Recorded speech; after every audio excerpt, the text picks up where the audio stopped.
Hello, everybody, and welcome to the Trading with Ashley show. I know it is very scary and intimidating when you wake up and you see your entire portfolio red, but I really want you to start to condition yourself to what red means. After all, today's red is tomorrow's green, at least in my world, and I use these moments when the market is red to take advantage of the fact that I had cashed up in previous weeks when the market was riding high and have plenty of cash to deploy on these dips.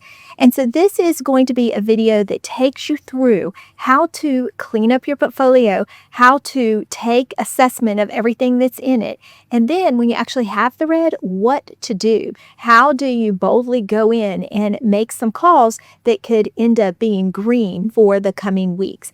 And so I know the market is at that tipping point, and it's a very vulnerable place to be because we are at all-time highs. So I wanted to talk about market dynamics, and then I'm going to share with you some actually trades that I made and adjustments I made so that you can use these as examples as you're moving forward. As most of you know, I like to look at the Fear and Greed Index, and we had been at greed for several weeks, and that makes sense, right? Because we were at all-time highs in the market. But today, with the pullback, we actually dipped down to neutral, and that's actually a healthier dynamic with the market. Markets just don't go straight up. It's actually good to pull back and to be able to load up on some of your favorite stocks for as we press forward.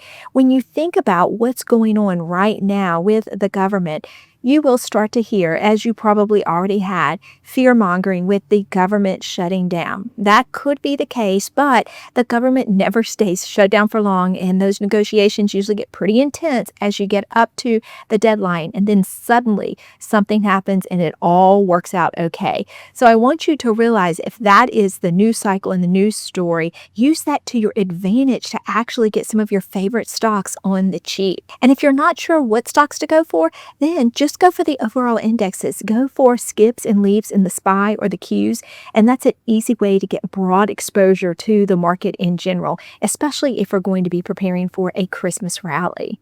Now, for those traders within my community, we actually have been celebrating all day. I know it sounds strange that when you see this much red, typically traders get nervous, but not in my community because we were prepared. We actually took some incredible trades today. When I see the market red, I jump in and I just start taking full advantage of that. And they were doing it as well. We were having a lot of fun.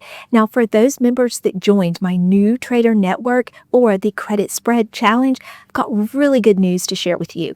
They have already made enough money in premium. This is just after 2 weeks to pay for 5 full months in the new trader network. They're celebrating that as well, and they're super excited about that. By the way, if you want to join us for the last 4 weeks of the credit spread challenge, feel free to click the link below. It's a direct join, and you can be trading with us as early as tomorrow. All right, let's jump into the computer. I'm going to first show you what I did today, and then I'm going to take you through what I did yesterday in preparation for today. I hope you found this helpful. So let's take a look at the overall market and see what I was seeing this morning. So right now, you see at the time of this recording, the Qs are trading at about 594, but that's up quite a bit. So today, when I was with my community this morning, when it was way down here, it was red as red could be. It was around 588. We made some really quick moves and bought some skips that are already appreciating quite a bit. And we also sold a lot of puts this morning.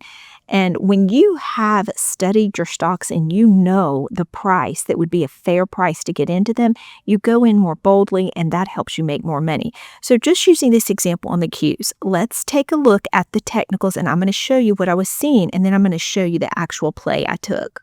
Here's what I'm looking at right now. This is a 3-month chart. And as I've been sharing with a lot of you through a lot of these videos, when you are at a situation in the market where it's in a bullish market and we've had such a deep cut as we have had earlier in the year, if you want to look at the 20-day moving average, it's a decent support level, as is right down here at this yellow line. This is the 50-day moving averages. Both of these are really good entry points if you're going to be doing plays. Now, I must note that we are over 50 on the RSI, meaning there are more buyers than sellers in the market at this point.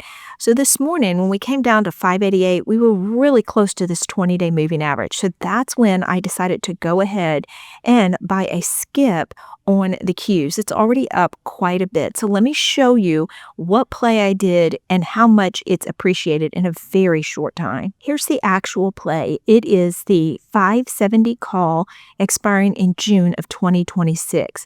Now, the reason that I did this is I already have quite a few leaps on the Qs, and I got them back in April when the market was really dramatically beat up. It was actually below the 200-day moving average.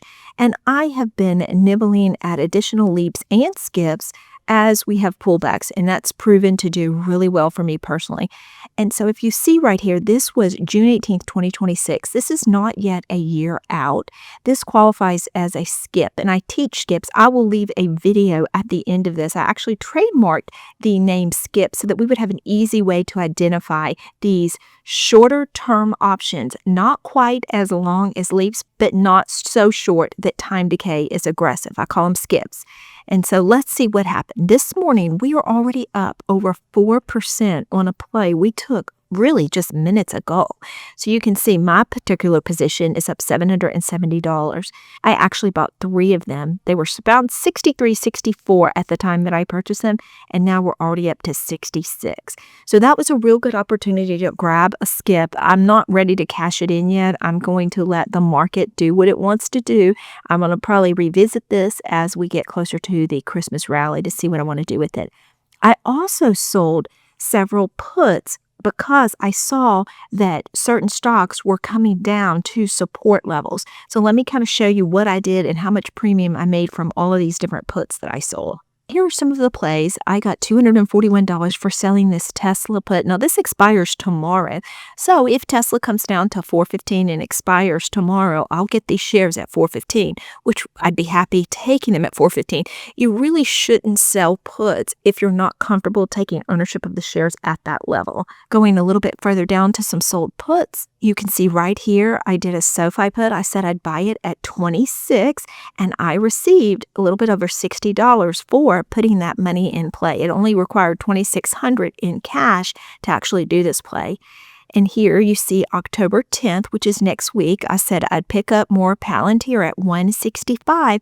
I received $290 to put up the money to buy Palantir at what I consider at this point in time a very fair level. And then let's look at Robinhood. You see here the 115 put. Robinhood is now in the S&P. There will be more buying pressure as time moves on. If it comes down to 115 by October 10th, I will gladly pick up these shares. For that, I received $307 for putting up $11,500 to buy those 100 shares. Now, this one is BMNR. A lot of you have asked about this play. I sold a $45 put. I received $373, and this one actually goes out to October the 17th. One thing I did notice is that there are a lot of buyers at the $49 and $50 level for this stock. I don't know if it'll stay there, but at this point, this seems like a really good pickup price for this very volatile stock that's actually pretty new on the scene. And then coming down, you can see Serve Robotics right here. I just sold some in profit yesterday. I'm about to show you the portion of the video that I actually filmed yesterday where I sold a lot of my positions in profit. And it's interesting because it's almost like it was textbook technical analysis, and I'll show you what I'm talking about. But today I went ahead and sold a put at $11 to pick more up. If I can, by October 17th, I received $78 for that. And then this is a play. It's UUUU. It's an energy play, and it allows me to diversify a little. I actually have this at much lower levels than now, but I wanted to pick more up. Again, it's $13.50 is the strike price, October the 17th, and I received $64 for that. Okay, now that you have a good sense of how I reacted today, let's go into some moves I made yesterday to prepare for today. I think you'll find this very eye-opening.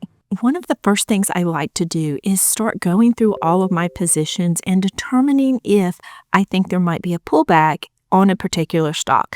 So when I am looking at my Robinhood account, I see here I've got Palantir. Now there's quite a bit of return built up, But I am of the thesis that Palantir will continue to grow. Plus, I have this on a daily buy, and I am just continuing to accumulate shares at this point. As you go down, you see other positions that are doing very well. Here's a Tesla one. If we have pullbacks on Tesla, I will simply just add to my position at that point. And then this is the Granny Shots. This is Tom Lee's ETF, and it continues to do well. I got in very early. So these are the ones that if you think about a Christmas rally, yes, they may have more of a pullback before we get there, but they will continue to thrive. And this is, a little bit longer term play on some of these. So as you keep going through these, you want to start to focus on ones that may have a more dramatic pullback.